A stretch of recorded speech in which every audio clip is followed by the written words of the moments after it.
이제 계속 이어지는 말씀 보고 있습니다. 안디옥이라는 곳에서 이방인들에게도 복음이 전해지는 그런 사건을 우리가 이제 보게 될 텐데요.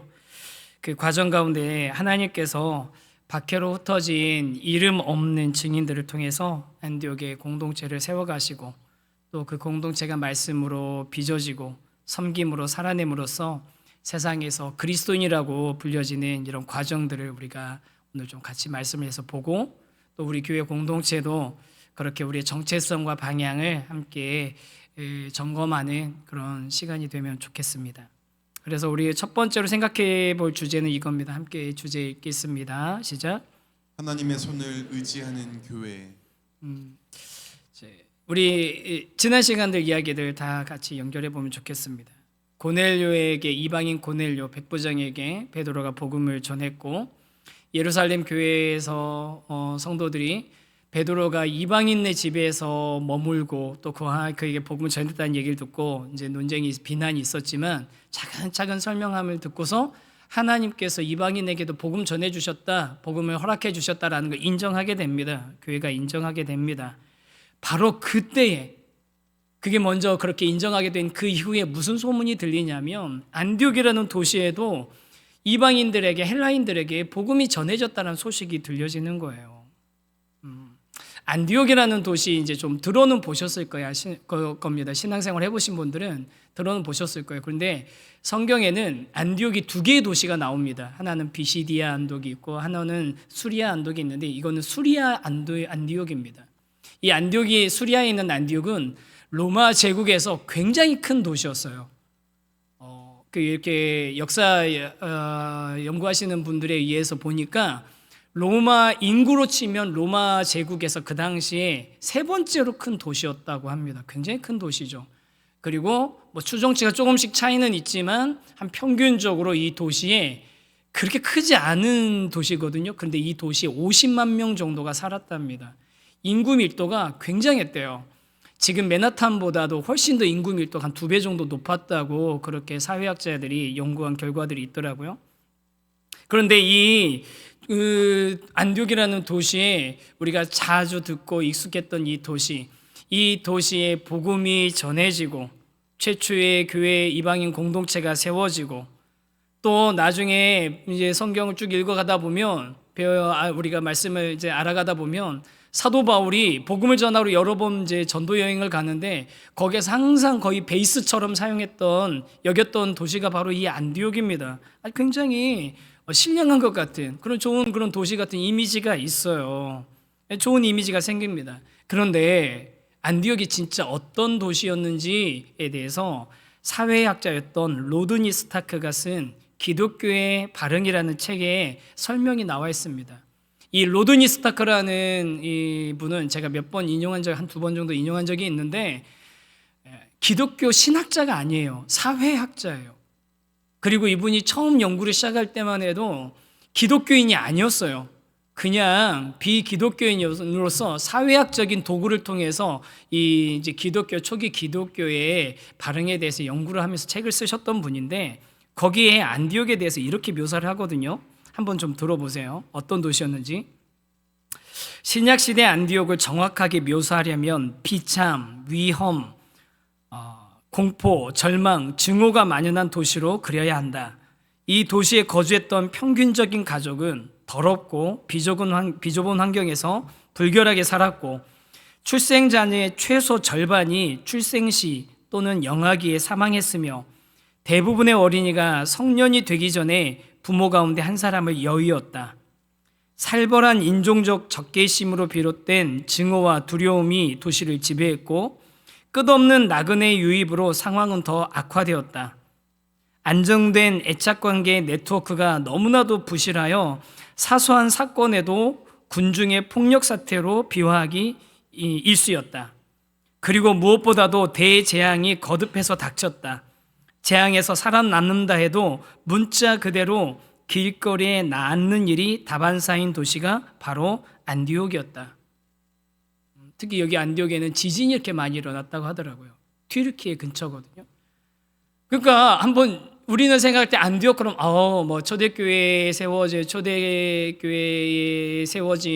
그리고 이방인들의 복음이 전해지고 바울이 베이스로 삼은 그런 거룩한 도시일 것 같은데 그런 이미지가 있는데 실제로 안디옥은 굉장히 비참하고 그리고 굉장히 뭔가 절망이 가득한 그런 도시였던 겁니다.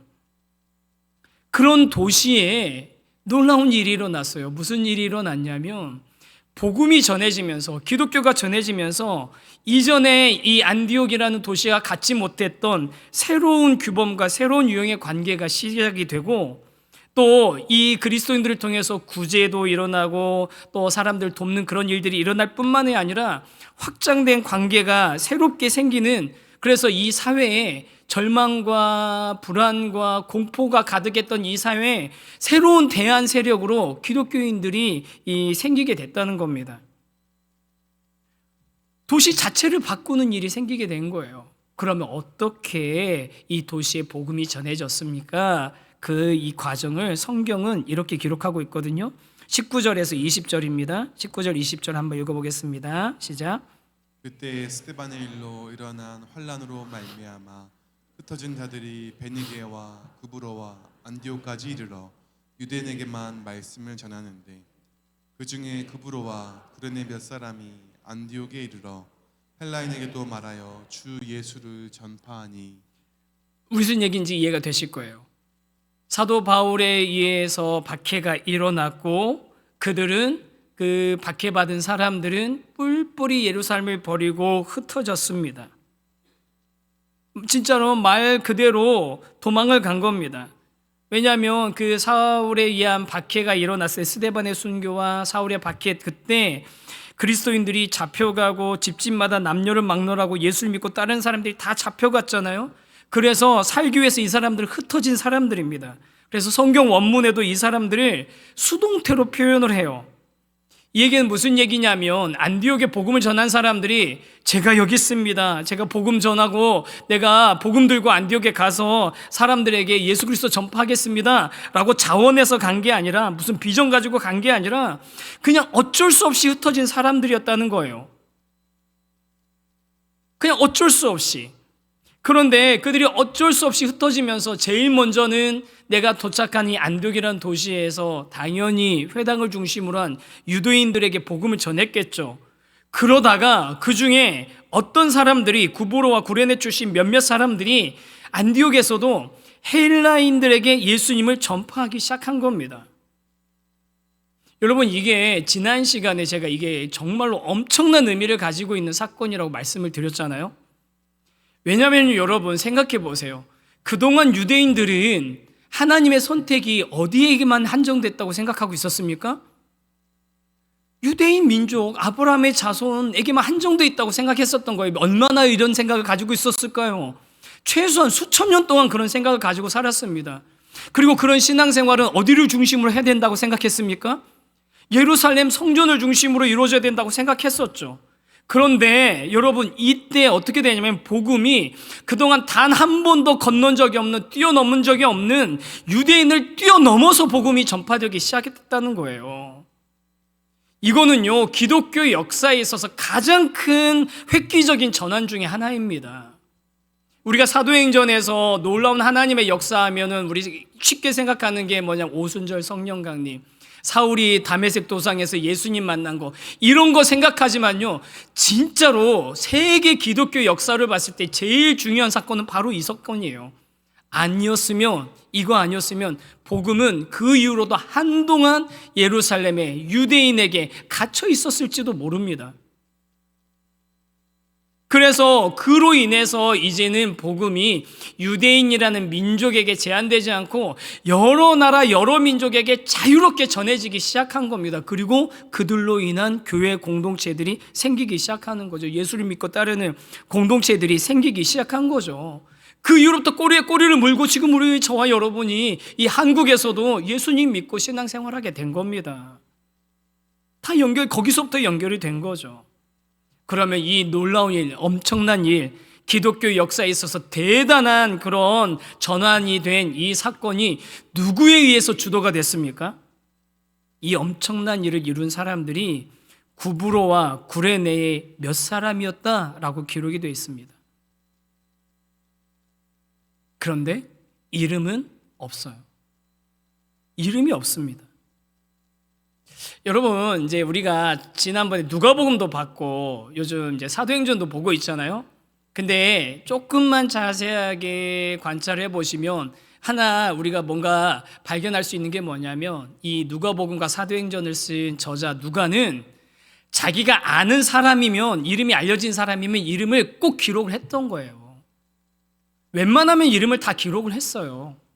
그런데 여기에 보니까 이 사람들은 이름이 안 나옵니다. 그냥 몇 사람이라고 나옵니다. 그 무슨 얘기일까요? 이 사람들이 한 일이, 이 사람들이 이룬 이 복음의 진전이 가치 없고 의미 없는 일, 지나갈 만한 일이겠습니까? 그래서 그런 건 아니겠죠. 그럼 무슨 얘기겠어요? 정말로 이 사람들의 이름을 모르니까 이름을 못 적은 거죠. 이 얘기는 무슨 얘기예요? 하나님의 역사가 이름조차 기억되지 않는 사람들을 통해서 이루어졌다는 겁니다. 하나님의 역사가 이름조차 남겨지지 않는 사람들을 통해서 이루어졌다는 거예요. 여러분, 기독교 역사에 있어서 가장 큰 장벽을 뛰어넘는 놀라운 하나님의 역사의 일꾼들이 되었음에도 불구하고 자신들의 이름조차 남기지 않았습니다. 대신 이들이 남긴 건 무엇입니까?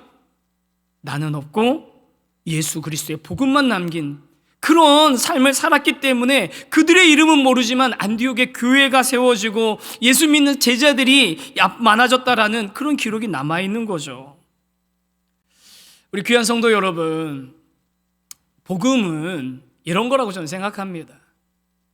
나는 없어지고 내 이름은 없어지고 예수 그리스도의 이름만 남는 것. 이게 사실 요즘 시대는 참 어려운 이야기예요.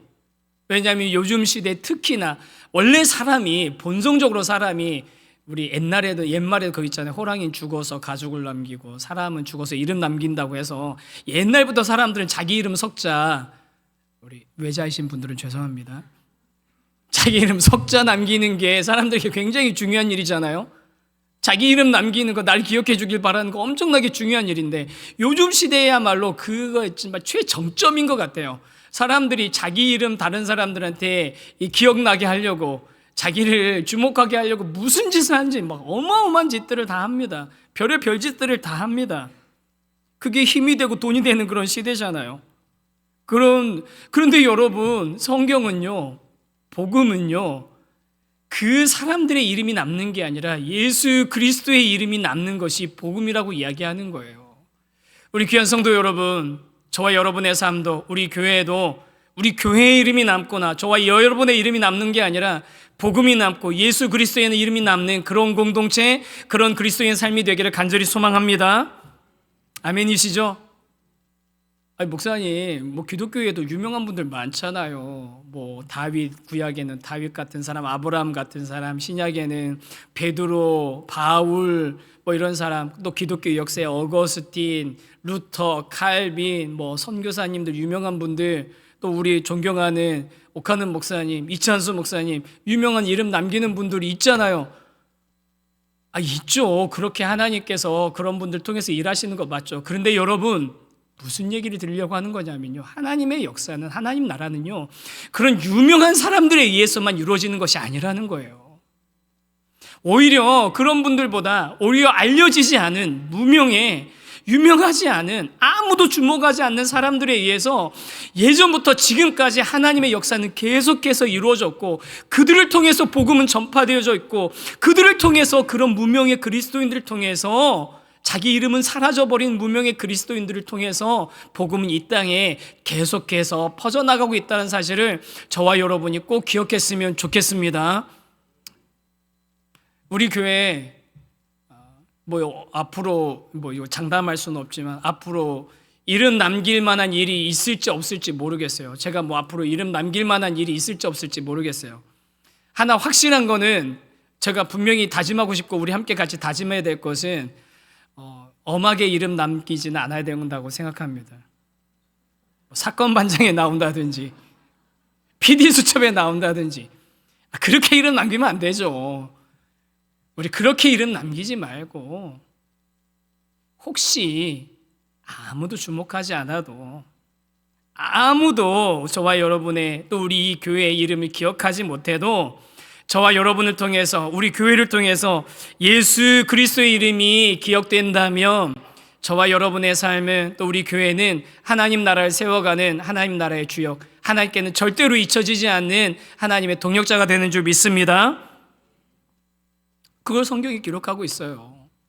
이 이름도 알려지지 않은 몇몇 사람들이 가서 복음을 전했는데, 그 안디옥이라는 도시, 절망이 가득하고 그렇게 불안과 두려움이 가득한 도시에 복음이 소망으로 전해지고 많은 사람들이 믿게 된 그 이후에는 이 전한 사람들이 대단해서가 아니라고 성경이 기록합니다. 뭐 때문이라고 합니까? 그럼 21절 한번 읽어볼까요? 21절 읽겠습니다. 시작.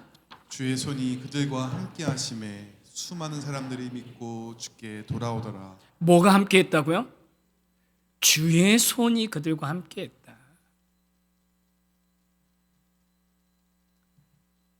그 사람들의 인격이 대단하고 그 사람들이 뭐가 잘 준비돼서가 아니에요.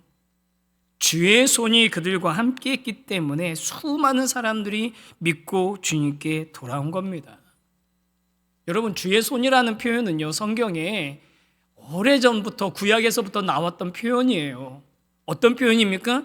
하나님께서 모든 일들을 직접 주도하고 행하실 때 그의 손, 주의 손이라고 표현을 하고 있습니다. 많이 나와요.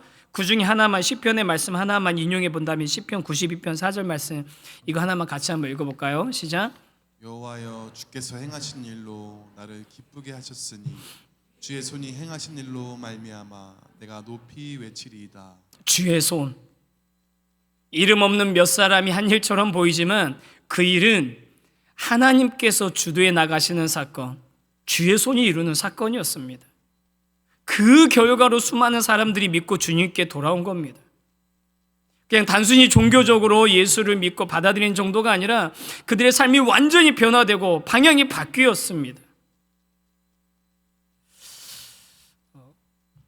성도 여러분, 저도 그렇고 여러분도 그렇고 바울도 아니고 우리는 바나바도 아닙니다.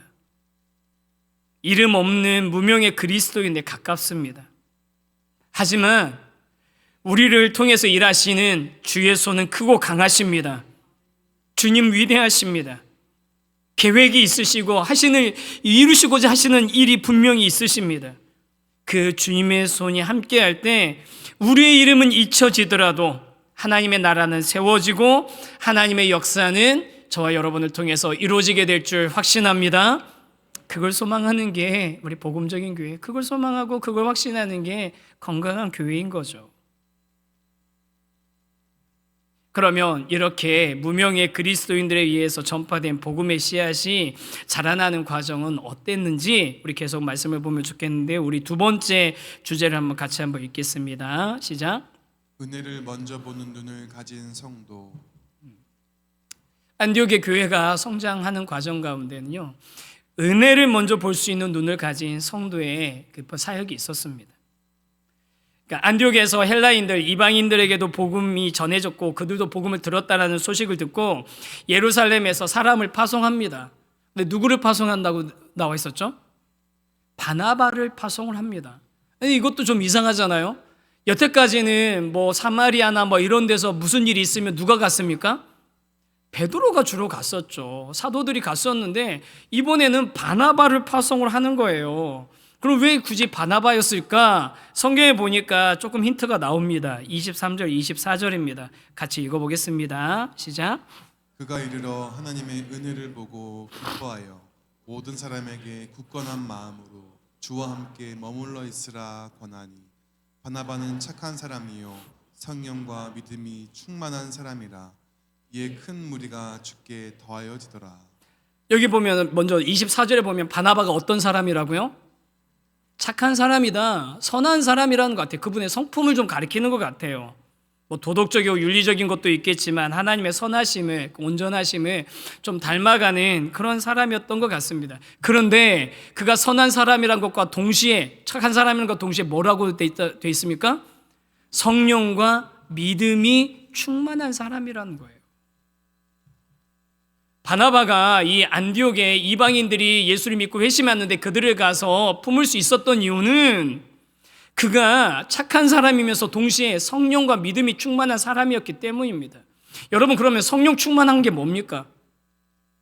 이거는 몇 번 말씀드렸지만 계속 말씀드릴 거예요. 우리가 평생 계속 헷갈리는 게 성령 충만함입니까? 우리는 보통 성령 충만하면 어떤 거라고 생각해요?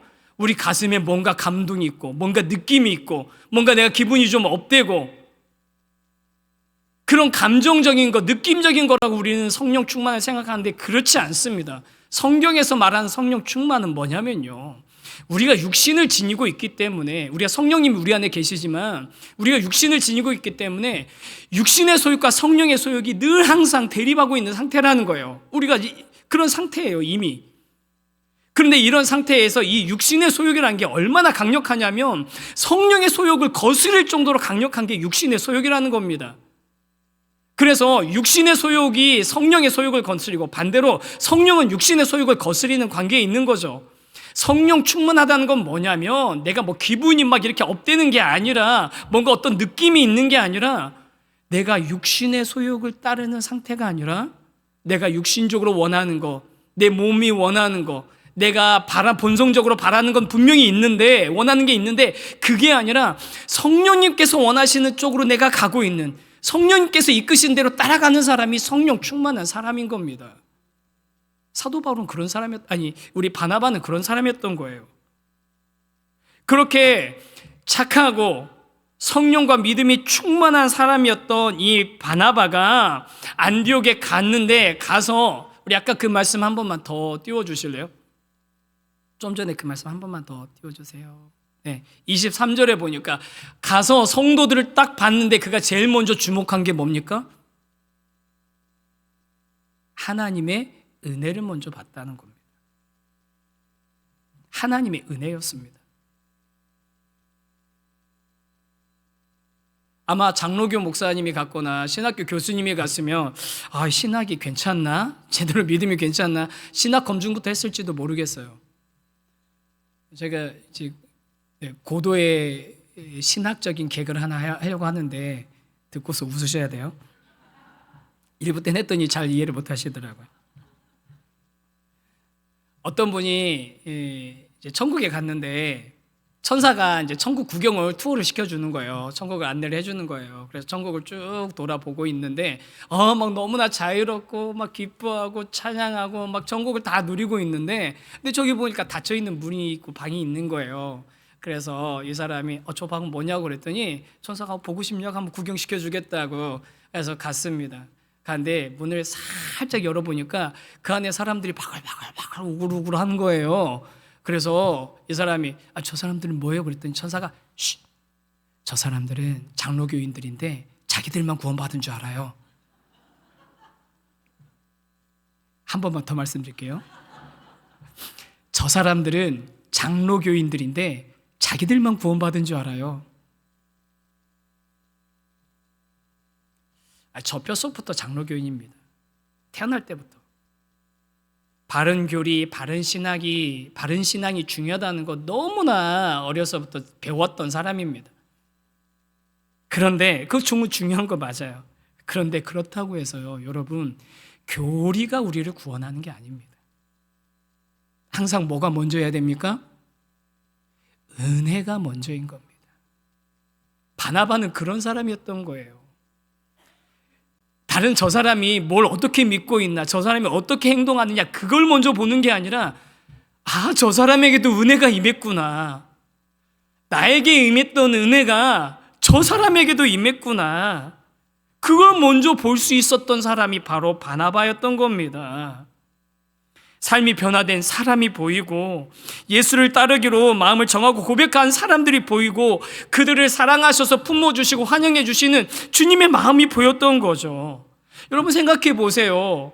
이 당시에 안디옥에 있던 그 혼란스러운 세상에서 살아가던 그 로마의 문화, 또 헬라의 문화의 그 정치 체계와 로마의 문화와, 자꾸 헷갈렸습니다. 로마의 정치와 헬라의 문화에 젖어 있던 그 사람들, 그냥 예수 믿으면 뭐 여러 신들 중에 하나 아니야? 착각하는 사람도 있었겠죠. 뭐 제대로 이 말씀을 알기나 했겠습니까? 예수 믿는다는 게 어떤 의미인지 제대로 그 깊이 깨닫는 사람이 몇 명이나 있었겠습니까? 온갖 잡신들 믿고 막 그런 삶들 살았던 거 그대로 살아가고 있었던 사람들이 태반이었을 것입니다. 그런데 그들의 부족함을 보지 않고 이들에게 임한 하나님의 은혜를 보았고 바나바는 그것을 기뻐했습니다. 우리 귀한 성도 여러분, 우리 교회가 이런 바나바와 같은 마음으로 예수 믿기 시작한 분들을 받아들일 수 있고 용납할 수 있는 교회 되기를 원합니다. 은혜를 먼저 봅시다. 변화되는 과정 중일 겁니다. 시간이 필요합니다. 나도 지금 우리도 저와 여러분도 똑같은 상태로 시작했던 거 아닙니까? 은혜 아니면 우리 중에 누가 이 자리에 있을 수 있는 사람이 누가 있습니까? 구원받을 만한 자격 갖추고 이 자리에 오신 분들 계십니까? 만약 그렇게 생각하신다면 안 오셔도 돼요. 주일날 교회 못 하러 오십니까? 자격 다 갖추셨는데. 죄송해요. 제가 너무 극단적으로 말씀드렸어요. 오십시오. 환영합니다.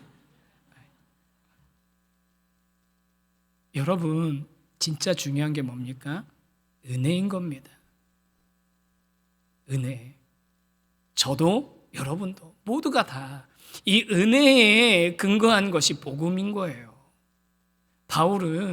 바나바는 그 은혜를 먼저 볼 수 있었던 사람인 거죠. 그래서 그들을 기뻐하고 환영해주고 축복해주면서, 그런데 중요한 건 거기에 머물러 있지 않고 어떻게 합니까? 이들이 그 은혜를 기반으로 해서 자라날 수 있도록 도와주게 됩니다.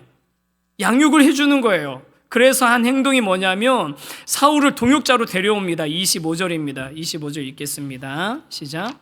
바나바가 사울을 찾으러 다소에 가서. 사울이 어디에 있었을까요 지금? 자, 이제 기억을 다시 한번 다 되돌려 보시죠. 사울이 예수님을 만나고 나서 있다가 예루살렘에 와서 사도들을 만나러 왔습니다. 왔다가 거기서 헬라인들의 공격을 받아가지고 죽을 뻔했기 때문에 피신을 시켜요. 제자들이 어디로 피신시키냐면 가이사랴로 보냈다가 거기서 다시 사울의 원래 고향인 길리기아의 다소까지 보냅니다. 고향으로 가요. 거기서 좀 이렇게 기다리는 시간이 있습니다. 그런데 이 시간이 얼마나 되냐면요, 학자마다 좀 다르지만 최소 5년에서 7년, 많게는 10년을 기다려요. 거기서 아무것도 안 하고 무명으로 10년이나 거기서 기다려요. 목사님 그거 이상하잖아요. 아니, 예수님이 그 다메섹으로 가는 길에 직접 만나가지고 막 말씀해 주시고 내가 너 쓰겠다 그러시면 그때부터 열심히 쓰셔야 되는 거 아니에요? 10년 동안 더 돌리셨으면 전도 여행 한 2번 정도는 더 했을 것 같은데, 서신서 한두 개는 더 쓰셨을 것 같은데, 아니 왜 그 시간을 갖다가 그냥 낭비하냐고 우리가 그렇게 생각할 수 있는데요. 여러분, 이 사울의 10년의 침묵의 시간, 아무것도 안 하고 기다렸던 이 침묵의 시간은요, 사울이 바울 되는 데 있어서 절대적으로 없어서는 안 되는 시간이었다고 저는 생각합니다. 굳이 표현하자면 뿌리를 깊이 든든히 내리는 그런 시간이었던 거예요.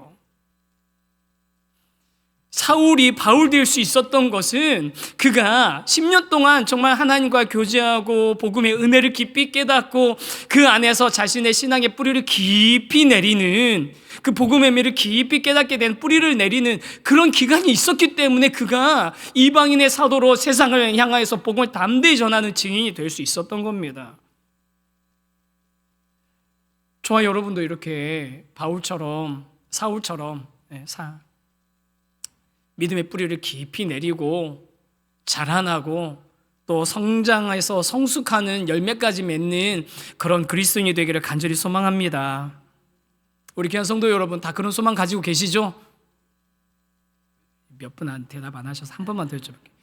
우리 성도님들 그리스도 안에서 믿음의 뿌리 내리고 자라 성장하고 성숙하길 원하시죠? 아멘. 아멘. 저도 그렇습니다.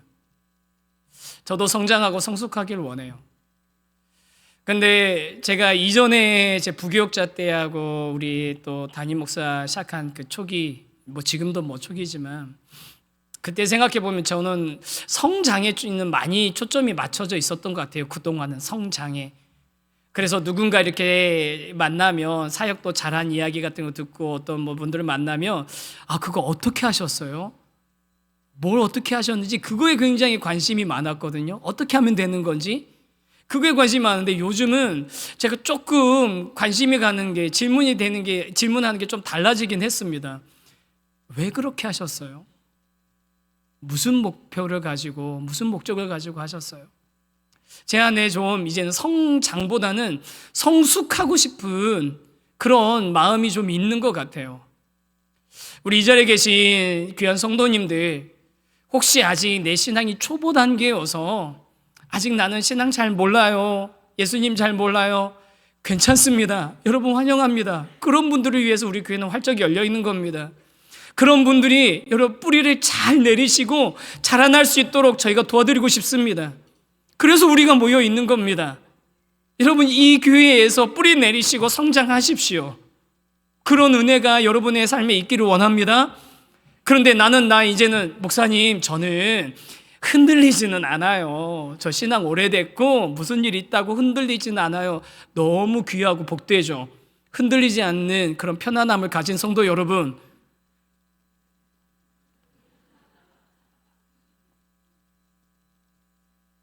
웃으셔서 그런 흔들리지 않는 신앙 가지고 계신 여러분들, 그런데 여러분 내가 흔들리지 않는 데서 멈추시겠습니까? 아니면 하나님 기뻐하시는 열매 맺는 데까지 나아가시겠습니까? 열매 맺는 삶 얘기하면 마치 내가 뭔가 대단히 헌신해야 될 것 같고 내 삶 포기해야 될 것 같고 내가 가진 거 다 내려놓아야 될 것 같아가지고 여러분 주저하고 망설이시잖아요. 훈련하자고 그러면. 아니에요 여러분. 그 풍성한 열매가 진짜 내가 이 땅에서 그리스도인으로 살아가는데, 이 땅에서 내가 한 인생을 살아가는 데 있어서 가장 큰 기쁨이 되는 열매가 될 줄로 저는 확신합니다. 여러분 그냥 머물러 있는 분들 머물러 계시지 마십시오. 성숙한 하나님이 기뻐하시는 열매 함께 맺어나가기를 원합니다. 그리고 이렇게 좋은 열매를 맺기까지는 반드시 뭐가 필요하다고요? 사울에게도 10년의 시간이 필요한 것처럼 저와 여러분에게 긴 시간이 필요한 겁니다. 여러분 예수 믿는 거는요 사건이기도 하지만 여정이기도 한 거예요. 한 번에 뭔가 내가 확 가도 변해가지고 내가 예수님 만나는 것 같지만 아니에요. 긴 여정을 통해서 내가 조금씩 뿌리를 내리고 자라나고 꽃 피우고 열매 맺는 과정이 우리 그리스도인의 신앙의 여정인 겁니다. 그래서 우리 귀한 성도님들도 사울이 10년 동안 그 시간, 아무 기록도 없는 10년의 시간을 하나님 안에서 뿌리 내리며 준비했던 것처럼 여러분 늦지 않았습니다. 괜찮습니다. 지금부터 남은 우리 그리스도인의 삶의 여정들을 주님 안에서 뿌리 내리고 자라나고 열매 맺는 삶까지 나아가기를 소망하면서 그 방향으로 계속 나가시는 우리 귀한 성도님들 되시기를 축복합니다. 그렇게 뿌리 내리고 자라고 열매 맺는 일을 가장 잘해줄 수 있는 적임자가 바로 사울이었던 거예요. 그게 사울이었던 겁니다. 율법에 대해서도 잘 알고 구약 성경에 대해서 잘 알고 또 헬라의 철학에 대해서도 잘 알고 헬라의 문화에 대해서도 잘 알고 또 자기가 누구보다도 그 은혜를 경험했고 누구보다도 예수님을 제대로 만났고 그리고 자기도 그 10년의 시간 동안 뿌리 내리고 자라나는 그런 과정을 겪었던 사람이 사울이기 때문에 사울이 안디옥 교회의 최고의 적임자였던 거예요. 그리고 복음을 차분차분 가르쳤더니 무슨 일이 일어납니까? 26절입니다. 시작. 만남에 안디옥에 데리고 와서 둘이 교회에 1년간 모여 있어 큰 무리를 가르쳤고 그자들이 안디옥에서 비로소 그리스도인이라 일컬음을 받게 되었더라. 1년을 가르칩니다. 1년을 함께 모여서 동고동락합니다. 그리고 그들이 변했어요. 세계관이 바뀌었어요. 그런 절망의 도시 안디옥이 이 사람들 때문에 변화가 일어나기 시작했어요. 사람들이 주목해요. 저 사람들 좀 뭐가 다른데? 그러면서 처음에 붙인 이름이 비로소 뭐라고 붙였다고요? 이름을 그리스도인이라고 부르기 시작했다. 그리스도인이라는 게 뭐냐면 크리스티아노이, 크리스토스, 예수님이 그리스도라는 뜻과 이아노스라는 추종자라는 단어가 합쳐진 거거든요. 그러니까 그리스도를 따르는 사람들, 그리스도로 추종자들, 그리스도의 파당이라는 뜻입니다. 원래는요, 이 단어가 약간 그 사람들을, 그리스도인들을 조롱하는 약간 손가락질하고 경멸하는 그런 표현이었대요. 쟤네들 또 모여서 저렇게 그리스도하고 자기들끼리 뭐 모여가지고 뭐 하네. 쟤네들 뭐 하는 거야 맨날. 모여서 그 할 시간에 뭐 어디 가서 일이나 좀 하지. 뭐 이러면서 손가락질하고 비난했던 그런 대상들이, 그런데 그들에 의해서 안디옥이 변화되고, 그들에 의해서 그 도시가 변화됨을 통해서 사람들이 처음에는 조롱하면서 불렀던 그 이름이 나중엔 어떤 이름이 됩니까? 자랑스러운 이름이 되는 거예요. 나 그리스도인이야. 자랑스러운 이름. 그리고 이 이름이 이 안디옥에 있는 그리스도인들, 우리 앞으로 그리스도인이라고 불러줘라고 한 게 아니라 주변에 있던 사람들이 보면서 저 사람들은 뭐가 다르네, 쟤네들은 뭔가 다르네 하면서 붙였던 이름이 그리스도인이라는 거예요. 여러분, 이 모습 앞에서 저와 여러분이 어떤 마음이 좀 드십니까? 우리 교회는 어떤 마음이 좀 듭니까? 우리 교회를 지켜보는 이 우리 주변의 사람들이, 또 여러분 우리 한 사람 한 사람의 삶을 지켜보는 우리 윗집 아랫집의 사람들이, 앞집의 사람들이, 이웃의 사람들이, 직장의 동료들이, 친구들이, 아이들의 부모님들이 우리를 향해서 뭐라고 생각할까요? 좀 다르네, 좋은 의미로. 처음에는 왜 저렇게 별나? 왜 이렇게 맨날 교회 간다고 그래? 뭐 무슨 흉년 받다고 1년 동안 무슨 약속도 잡지 말자고 그래? 뭐 그렇게 왜 유별나게 신앙생활에 그렇게 했다가 조롱했다가 나중에는 그래, 달라도 좀 다르다. 뭐가 좀 다르다. 그렇게 불림받고 있습니까? 아니면 뭐 다른 거 하나도 없네, 똑같네. 큰 교회 다니다 보면 그런 일들이 있으시잖아요. 서로 모르고 이렇게 다니다 갑자기 교회 마당에서 맞춰서 교회 다니셨어요?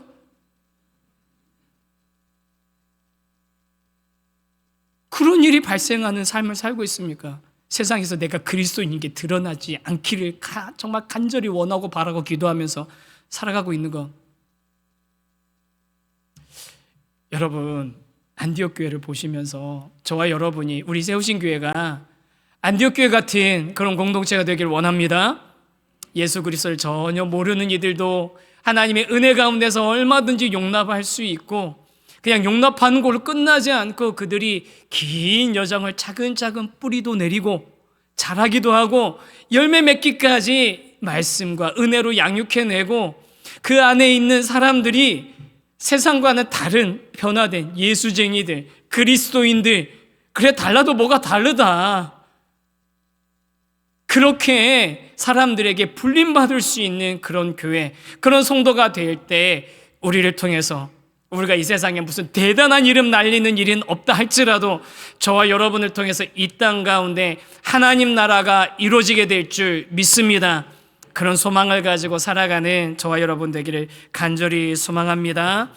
그래서 오늘 이 찬양으로 우리 함께 같이 말씀 생각하면서 우리 고백하면 좋겠습니다. 이 세상을 살아가는 동안 우리 힘을 의지할 수는 없지만 주님을 소망하면서 하나님의 꿈이 나의 비전이 되고 예수님의 성품이 나의 인격이 되고 성령님의 권능이 우리의 능력이 되기를 원하고 바라고 기도하며 함께 찬양합시다. 이 세상을 살아가는 동안에 나의 힘을 의지할 수 없으니 노하고 낙심하지 말 것을 주께서 참 소망이 되심이 하나님의 꿈이 나의 비전이 되고 예수님의 성품이 나의 인격이 되고 성령님의 권능이 나의 능력이 되기 바라고 기도합니다. 주의 길을 걸어가는 동안에 주의 길을 걸어가는 동안에 세상에 곧 의지할 수 없으니 감사하고 낙심하지 말 것은 사고 낙심하지 말 것을 주께서 참 기쁨이 되심이라. 하나님의 꿈이 나의 비전이 되고 예수님의 성품이 나의 인격이 되고 성령님의 권능이 나의 능력이 되기 바라고 기도합니다. 우리 이 자리에 계신 사랑하는 성도 여러분, 우리 한번 그리스도인이라고 불리는 것 부끄럽지 않은 그런 삶 한번 살아보면 어떻겠습니까? 나 세우신 교회 다녀, 이 말 부끄럽지 않은, 나 예수님 믿어, 이 말 부끄럽지 않고 당당하게 할 수 있는 그런 그리스도인 한번 되면 어떻겠습니까? 아직 내 신앙 초보라면 믿음의 뿌리를 좀 내리시고, 뿌리가 좀 내려지셨다면 멈춰있지 마시고 자라나시고, 그리고 하나님 기뻐하시는 삶의 열매를 맺어가시는 저와 여러분이 되기를 간절히 소망합니다. 우리 그런 소망 가지시고 우리 함께 일어나서 이 찬양 다시 한번 처음부터 찬양합시다. 이 세상을 살아가는 동안에, 이 세상을 살아가는 동안에 나의 힘을 의지할 수 없으니 기도하고 낙심하지 말 것은 낙심하지 말 것을 주께서 참 소망이 되심이라.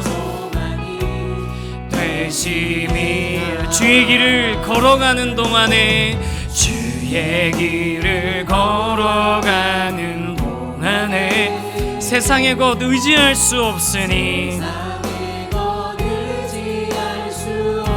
감사하고 낙심하지 말 것은 감사하고 낙심하지 말 것 주님께서 참 기쁨이 되십니다. 기쁨이 되시. 그래서 우리 이렇게 고백합시다. 하나님의 꿈이 나의 비전이 되고 예수님의 성품이 나의 인격이 되고 성령님의 권능이 나의 능력이 원하고 바라고 기도합니다. 한 번 더 고백합시다. 하나님의 꿈이 나의 비전이 되고 예수님의 성품이 나의 인격이 되고 성령님의 권능이 나의 능력이 되기 원하. 우리 한 번만 더 간절한 마음으로, 우리 진실한 마음으로 고백합시다. 하나님의 꿈이 나의 비전이 되고 예수님의 성품이 나의 인격이 되고 성령님의 권능이 나의 능력이 되기 원하고 바라고 기도합니다. 아멘. 우리 함께 같이 한번 기도하면 좋겠습니다.